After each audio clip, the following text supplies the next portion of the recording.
이번 시간에는 앞에 저기 하나 말씀을 드렸는데, 소리가 좀 뭐네. 앞에서 제가 BMP40R이라는 블림프를 말씀을 드렸습니다. 근데 이것도 하나의 그 쇼크 마운트 그립이에요. 쇼크 마운트 그립. 블림프까지는 아니고. 이거는 제가 실내에서 주로 사용하는 거예요. 저는 이제 실내에서는 주로 NKH50을 주로 쓰는데, 실내용으로 좀 저가받아 판단해가지고, 이렇게 해가지고, 이제 실내에서 쓰면은 길이가 짧아요, 여기. 길이가 짧죠. 이 마이크보다. 이 마이크보다는 말할 필요도 없고. 그러면 현장에서는 이게 쓰기가 좋아요. 좁은 데서 막 이렇게. 심지어는 막 삼각대 사이로 넣고, 이렇게 막 삼각대 사이로 넣는다든지, 사람 다리 사이 막 하여튼 좁은데, 또 이렇게 하면 그림자가 좀 작죠. 이러면 무식한, 이런 거 하면, 와, 그림자 뜹니다. 그럼 올리면은 천장에 쿵 부딪히고 막. 또 누가 밟고 지나가고.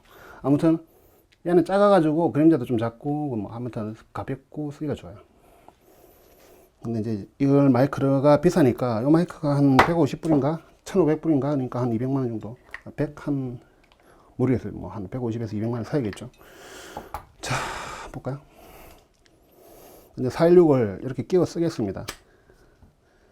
지금 이게 악력이 좀 떨어졌어요. 원래는 악력이 센데 제가 하도 오랫동안 꽂아 쓰고 그러다 보니까 악력이 잡아주는 힘이 좀 약해졌네 보니까. 이게 슉슉 돌아가네.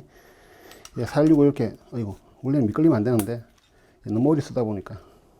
자, 이렇게 416을 한번 꼽아 봤습니다. 이렇게 먼저 간단하게 쓰시면은 이렇게 해가지고 붐대 여기 연결해가지고 이렇게 이제 쓰시면 돼요. 쭉 쓰면 되는데, 녹음 중인가요? 예. 이렇게 쓰시면 되는데, 이게 라이코트에서 나오는 쇼크 마운트입니다. 굉장히 성능이 괜찮아요. 이게 라이코트 소프트 뭐 무슨 명칭이 있어요. 저 명칭은 제가 여기 자막으로 또 넣어 드릴게요. 요거 가격이 많이 싸졌어요. 제가 예전에 구입할 때만 해도 23만원 25만원 주고 국내에서 이제 대리 판매한 데서 구입했는데, 지금은 한 10만원인가 네이버에서 찾아보니까 그렇게 나오더라고요. 이거 쓰시면 됩니다. 굉장히 좋아요. 금방 싸졌다는 게 좀 신기해요. 어우, 진짜 이제 이베이에서 파는 가격에는 별 차이 안 나더라고요. 예, 굉장히 감사한 일이죠. 왜냐 그러면 요거는 손잡이까지 있는데 손잡이 없고 이렇게 된 게 굉장히 간단한 모델이 있어요. 그거는 이제 저는 안 써봤는데 농기사들 이야기를 들어보니까 그거는 막 핸들드로 따라가고 그러면은 덜컹덜컹 하는 소리가 들린다고, 쇼크 마운트 안 좋다고, 이게 좋다고 하더라고요. 저희는 뭐 계속 이거만 썼으니까 당연히 뭐, 예, 라이코스는 좋죠. 제품이 좋습니다. 예, 그렇게 쓰시면 되고. 또 무슨 할 말이 있었는데, 그리고 이거 구입할 때 이 케이블이 따로 안 따라올 수도 있어요. 따라올 수도 있고. 그런데 케이블이 없으면은 이건 짧은 케이블을 만드셔가지고 이렇게 케이블 넣는 방법이 이제 케이블 넣는 방법이, 케이블을 넣었잖아요. 안에 또 비슷하게 돼 있어요. 이런 식으로 비슷하게 돼 있는데, 넣고 이렇게 넣은 거는 빠지지 말라고 제가 해놓은 거고, 그리고 여기다가 홀치는 게 이제 일단 이때 계곡처럼 막 이렇게 홀치는 게 있어. 흔들리지 말라고. 왜냐하면 선이 밖으로 나가 툭툭 부딪히면 바로 노이즈가 되기 때문에. 이 재질도 이렇게 이제 선재하고 부딪혔을 때 딱딱 소리가 안 나고 툭툭 하고 굉장히 저음적으로 빠지게 이 재질이 이렇게 다 되어 있습니다. 이렇게 이런 재질들이. 가지고 돌아가지고 저 같은 경우에는 이제 선이 부딪히거나 그러면 안 되니까 공간이 있으면서 자연스럽게 또 가야 되니까, 자, 이렇게 해줍니다. 물론 이제 기역자로 되는 이제 커넥터를 쓰면은 좀 더 좁은 공간에 좋겠죠. 그런 거 좀 찾아보면 있긴 있더라고요. 저는 예전에 몇 개 쓰다가 문제가 돼가지고 안 쓰는데, 야, 저 요렇게, 자, 이제 선이 어디 부딪히진 않죠. 이제 흔들려도 어디 들컹거리는 것도 없고 부딪히는 것도 없고, 이래가지고 쭉 쓰시면 돼요. 자, 이제는 실내에서 쓰면은 붕붕거리는 소리가 들어간댔죠. 그래서 이제 스펀지를 쓰게 됩니다. 이거는 이제 이 용도는 아닌데 다른 마이크 용도인데, 예, 제가 구해왔습니다. 제가 중고로 살 때 이게 스펀지가 없었거든요. 그래가지고 이렇게 쓰면 되는데, 자, 헐겁죠. 제 구경이 이게 19mm예요. 얘가 보니까 느낌이 한 21mm, 22mm 정도 마이크 들어가겠네요. 20, 6, 7, 8 그런 마이크들 좀 들어갈 것 같아요. 헐거우면은 그냥 고무줄을 마이크에다가 감아주세요. 고무줄 하더라도 이 고무줄 소리가 풀리는 소리가 들리고 그러면 절대 안 됩니다. 이게. 자, 그러면 이제 고무줄 이렇게 하면, 고무줄 넣었으면 이제 안 빠지죠. 잘 걸려가지고. 예, 이거 쭉 쓰시면 돼요. 이제 실내용으로. 왜 실내에서는 이게 꼭 있으면 좋아요. 마이크 보호도 되고 다용도로 다 되죠. 볼까요? 예, 좀 더 밖으로 빼볼까요? 얼씨구 저씨구 쭉쭉. 예. 쭉쭉. 예, 됐습니다. 뭐 이렇게 쓰면은 별 지장이 없습니다. 그런데 이제 바깥에도 쓰고 싶어. 이렇게 쓰면 굉장히 가볍고 좋죠. 붐 드는 사람이 힘이 안 들기 때문에 좀 더 정확하게 조준을 할 수가 있어요. 뭐, 예. 바깥으로 간다. 그러면 이걸 쓰시면 되는데, 이거 로드사 거예요. 요즘에 이런 거 많이 나오더라고요. 라이코드에서도 나오고, 이거는 저는 로드사 걸 예전에 초기에 좀 사놔가지고, 꽂아가지고 쓰면 되는데, 이게 이제 NTG3용일 거예요. NTG3하고 416하고 들어가는 19mm가 들어가는 굵기. 그래서 이제 제가 마이크 굵기가 중요하다고 하는 게 이런 게 다 이게 제품들이 호환이 되기 때문에 그런 거예요. 자, 이렇게 썼습니다. 자, 합니다. 이렇게 바람. 이번에는 이렇게 해가지고 이게 무게가 마이크 무게가 있으면 쇼크 마운트가 핸들링 할 때 특히 이제 사람 걸어오면서 이야기할 때 있잖아요. 막 붕이 출렁거릴 때 그럴 때 얘가 좀 잡아주는데 그래도 조심하셔야 돼요. 이게 마이크 무게가 계속 이제 마이크 쪽에 걸리기 때문에 이런 무게가 걸리면 붕대 끝에서 출렁출렁 하잖아요. 이게 무게가 있으니까. 이게 별 무게는 아니지만 붕대 끝에서 손잡이하고 거리가 한 3m 정도 떨어져 있으면 이 무게가 출렁출렁 하니까 소음이 들릴 수가 있습니다. 그러니까 조심하셔야 돼요. 그리고 얘가 바람을 많이 막아주지 못해요. 아주 가벼운 바람 막아주지만 우리가 시원해 라고 하는 바람은 여기 들어갈 거예요 아마. 그래서 앵간한 바람도 우리가 바람으로 느끼는 문제들은 다 들어가요. 기본적으로 얘는 약해가지고.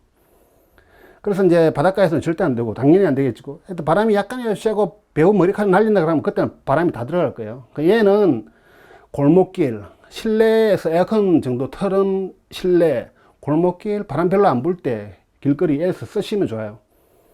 그리고 이제 약간 뭐 전문적으로 동시녹음 하시는 분이 아니고 나는 뭐 카메라 프론트 마이크로 하다가 프론트 마이크에 또 이런 거 많이 쓰시거든요. 이제 416이나 뭐 그런 마이크 달아가지고 프론트 마이크 카메라에 딱 이렇게 올려가지고 쓰시는 분이 있어요. 그런 느낌으로 그냥 붐을 마이크를 인물한테 더 가까이 가져가고 싶다라고 했을 때는 나는 실내에서 주로 사용하고 야외에서는 가끔씩 해. 근데 굳이 뭐 큰 거는 번거로워서 쓰기 싫어. 그럴 때는 이거 쓰셔도 돼요. 그러니까 바람 소리가 이게 이렇게 되어 있을 때는 바람 소리 엄청 크게 들어오는데 이렇게 되어 있으면 좀 적게 들어오니까 바람이 되게 시게 불고 그러지 않으면 베이스를 좀 걷어내고 저음을 좀 믹싱해서 깎아내고 그러면 좀 쓸 수는 있어요. 이게 또 가벼워서 편한 것도 있고. 대신에 이제 녹음을 다양한 곳에서 하고 독립영화지만 좀 신경 써서 사운드 따고 싶고 바닷가 바람 많이 부는 데서 좀 대응하고 싶고 전천으로 하고 싶다 그러면 이런 볼륨프를 하나 구입하셔가지고 얘를 전천으로 쓰시고, 난 돈이 여유도 있고 그러면은 평소에 이렇게 하다가 얘도 한번 써보고 그러면 마이크도 하나 더 사고 형편도 되고 그러면은 이런 거 하나 사셔가지고 또 이제 세팅을 하시면 돼요. 예. 마이크 하나를 여기다 꽂았다 여기 꽂았다 하면 불편하니까 마이크 하나 여기, 뭐 저렴한 거는 여기. 그냥 실내에서 많이 쓰니까 보통 마이크를 야외 씬들이 많이 보통 촬영을 나가면 실내 씬들이 많더라고요. 한 7대3 정도로. 야외 씬을 별로 안 찍으니까 저렴한 거는 그거는 좀 비싼 거 쓰든지. 그리고 이 케이블을 이렇게 커넥터 방식으로 이렇게 하면은 볼까요? 자, 붐 때 연결하고 여기 케이블 연결하고 쓰면 됩니다. 그래 빼가지고 마이크 들어있으면 요거 끼워가지고 붐 때 연결하고 바로 쓰시면 돼요. 교환식으로. 근데 이게 케이블이 안에까지 연결돼 가지고 인टर 케이블이 아니고 긴 케이블을 써야 된다 그러면은 불편하겠죠. 이제 뭐 떼고 자시고 하기가 너무 힘드니까 현장에서는 한 개만 쭉 그냥 가져가시면 될 것 같아요. 예. 이 제목은 제가 한 말씀을 드릴게요. 이게. 그리고 원래 얘가 이 케이블이 원래 여기가 있던 건데 이거는 제가 만들었던 케이블이고, 예, 그렇습니다. 사실 뭐 이렇게 단편 영화 가볍게 찍는 습작 정도는 이렇게 쓰셔도 좋을 것 같아요. 초기에는. 그러다가 뭐 이걸로 넘어가셔도 되고. 근데 이게 라이코 제품을 쓰시라. 제가 그 로드사 제품을 하나 말씀드리려고 말했네. 로드. 누구는 또 로데라고 하더라고. 로데.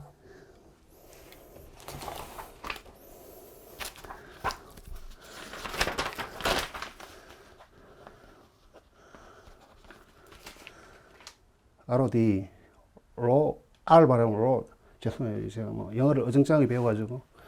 근데 이게 뭐 다 로드라고 하는데 우리나라 사람은 로데 하니까 롯데도 아니고 제 롯데를 별로 안 좋아하긴 하는데, 예, 뭐 롯데 예, 그 발음 안 좋아요. 로드는 아니지만 로드면 죄송해요. 하여튼 로데라고는 뭐 좀 안 해주시면 좋을 것 같아요. 자, 그리고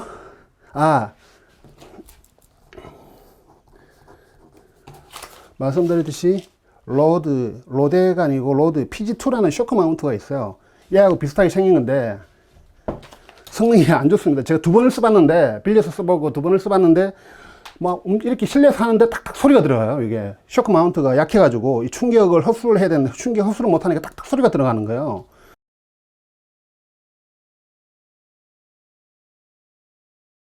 뭐 이거 씌우지도 않고 스폰지만 이렇게 됐을 뿐인데 이렇게 하는데 뭐 탁탁 소리가 들어가고 이렇게 움직이니까 드그 이거 2번인가 그래가지고 제가 놀래가지고 로드사의 마이크를 제외한, 마이크는 좀 가끔 쓸만한데 마이크를 제외한 마이크 부속 액세서리는 로드사 거를 웬간하면 안 씁니다. 제가 개털 정도는 쓸 수가 있을 거예요, 로드사. 하지만 다른 제품은 이게 완전 전문적인 영역이에요. 쇼크 마운트는 까딱 잘못하면은 노이즈 들어가 사운드 못 쓰면은 노기사 뭐 이게 왜 이래 사운드 그러면은 할 말이 없는 거예요.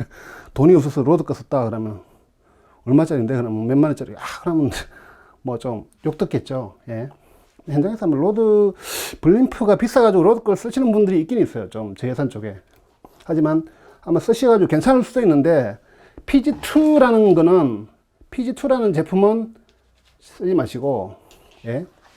그 잘못 쓰면은 사운드 덜컥덜컥 소리 들어가지고 진짜 간이 오그라듭니다. 가만히 있는 픽스는 모르는데 그렇게 저도 겁이 나가지고 그때 소리가 들어가니까 이렇게 했어요. 초기에 이 정도로 붐을 이렇게 하면 덜컥덜컥 하고 소리가 들어가더라고요. 야, 이 쇼크 마운트가 대단한 기술력이구나라고 느낀 게, 그래서 이제 로드사나 마이크 제품들이 대부분 다 라이코스의 쇼크 마운트를 달고 나와요. 애들이 워낙 전문적으로 잘 만드니까, 터커도 내고 그러니까. 그런 거 보면은, 예. 아무튼, 이런 것도 활용하는 기술이 있다. 그렇게 한번 말씀을 드렸습니다. 그리고 반드시 여러 가지 테스트를 해가지고 케이블이나 이런 핸들링 노이즈가 안 들어가게끔 해주셔야 돼요. 왜냐하면 핸들링 노이즈가 또 여기 붕대를 끼우고 케이블 또 끼우잖아요. 그러면 그때부터 또 핸들링 노이즈, 케이블 노이즈가 케이블이 붕대하고 부딪히는 소리 이런 게 들어갈 수 있어요. 딱딱 소리가. 그런 소리가 좀 안 들어가게 해주셔야 됩니다. 예.